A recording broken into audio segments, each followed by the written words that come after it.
Hello दोस्तों, नमस्कार साथियों। आपके अपने परिवार हनुमान कोचिंग सेंटर में आपका स्वागत है। आज से हमारा क्लास रेगुलर चलेगा यूट्यूब पे, ठीक है ना। रोज छोटा छोटा एक वीडियो हम लेके आएंगे जो आपके एग्जाम में डायरेक्ट क्वेश्चन यहाँ से फंसेगा, ठीक है ना। देखिए, आज हम आपको एसएसटी पढ़ाएंगे, ठीक। देखिए, एसएसटी का हम स्टार्ट कर रहे हैं आज से, ठीक है ना। एक वीडियो हम रोज देंगे जो कि इम्पोर्टेंट होगा आपके एग्जाम को रिलेटेड।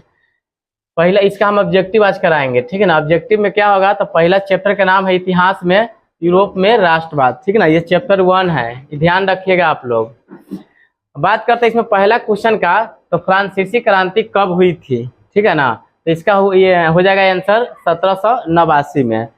दूसरा क्वेश्चन इसमें हो जाता है कि ऑस्ट्रिया की राजधानी कहाँ है, तो ये वियना में है, ठीक है ना।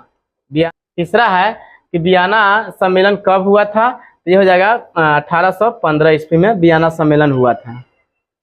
उसके बाद है फ्रांस में किस शासक वंश की पुनः स्थापना वियना कांग्रेस द्वारा की गई थी, तो यह बुर्बो वंश का स्थापना किया गया था, ठीक है ना। आगे आइए, अगला क्वेश्चन देखिए इसका। अगला क्वेश्चन है इसमें 5 नंबर क्वेश्चन। कहता है वियना सम्मेलन की मेजबानी किसने की थी, तो यह किया था मेटरनिख ने, ठीक है ना। मेटरनिख को ऑस्ट्रिया का चांसलर भी कहा जाता है। ये क्वेश्चन आपको एग्जाम में बहुत बार पूछा गया है, अगर नहीं तो आप देख सकते हैं प्रीवियस से उल्टा करके। छठा क्वेश्चन है आपका, मेटरनिख कहाँ का चांसलर था। देखिए, इसको घुमा के भी पूछा गया है, ऑस्ट्रिया का, ठीक ना। यह ऑस्ट्रिया का चांसलर कौन था, तो मेटरनिख, ठीक है ना। 7वां क्वेश्चन है इसमें कि वियना सम्मेलन के द्वारा किस युग का अंत हुआ था, तो यह हुआ था नेपोलियन युग का, नेपोलियन युग का अंत हुआ था, ठीक है ना।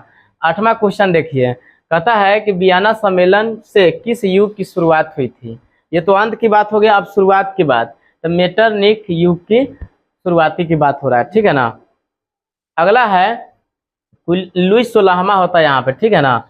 कहाँ का राजा था, तो ये फ्रांस का राजा था लुईस 16वां। अगला देखिए, इसमें कहता है कि चार्ल्स 10वां, या एक्स लिखा रहेगा तो 10 होता है, ठीक है ना। कैसा शासक था, तो निरंकुश एवं प्रतिक्रियावादी। निरंकुश का मतलब होगा तुरंत, मतलब उसका जो भी होगा ना लगा, मतलब जस्ट हो जाएगा इसका प्रतिक्रिया, इसमें कोई रुकावट नहीं है, ठीक है ना। निरंकुश मतलब आगे। अगला देखिए, अगला है बुआ 11 नंबर क्वेश्चन, जुलाई की क्रांति कब हुई थी, तो 1830 में हुआ था।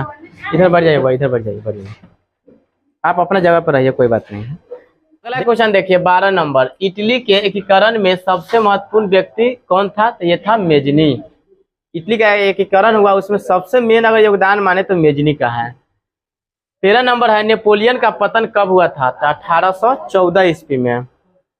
अगला है 14 नंबर क्वेश्चन कि मेजनी का संबंध किस दल से था, तो ये कार्बोनरी से था, ठीक है ना। अगला है 15 नंबर क्वेश्चन कि यंग इटली नामक संस्था की स्थापना कब और किसने किया था, तो 1831 में ये मेजनी ने किया था, ठीक है ना। 16 नंबर क्वेश्चन है कि यंग यूरोप नामक संस्था की स्थापना कब और किसने की थी, तो ये हो जाएगा 1834 में मेजनी के द्वारा किया गया था।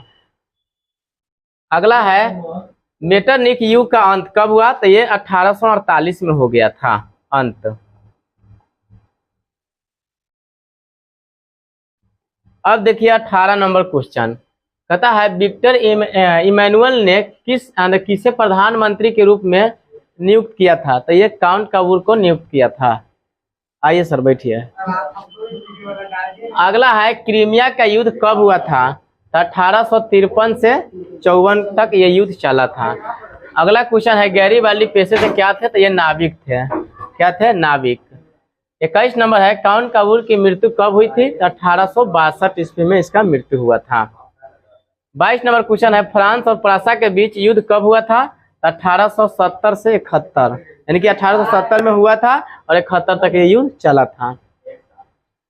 23 नंबर क्वेश्चन है कि इटली का एकीकरण कब हुआ, तो 1871 में हुआ था इटली का एकीकरण। 24 नंबर क्वेश्चन है इटली के एकीकरण में किसका योगदान रहा है, तो इसमें जो है ना मेजनी का भी योगदान रहा है, काउंट काबूल का भी, और गैरीबाल्डी और आदमी थे इसमें, इत्यादि भी लिख सकते हैं, ठीक है ना। अगला है जर्मनी कितने राज्यों में विघटित हो गया, मतलब टूट गया, तो ये 300 राज्य में, छोटे बड़े छोटा छोटा राज्य मिलाकर 300 हो गया। अगला है क्वेश्चन इसमें कि हेगेल कौन थे, तो यह एक दार्शनिक था, एक व्यक्ति का नाम था हेगेल, जो कि एक दार्शनिक था ये। आगे देखिए, अगला क्वेश्चन है कि बिस्मार्क क्या था? तो ये कूटनीतिज्ञ था, यानी कि इधर उधर झगड़ा फंसाता था खाली, बस कूटनीतिज्ञ काम करता था ये।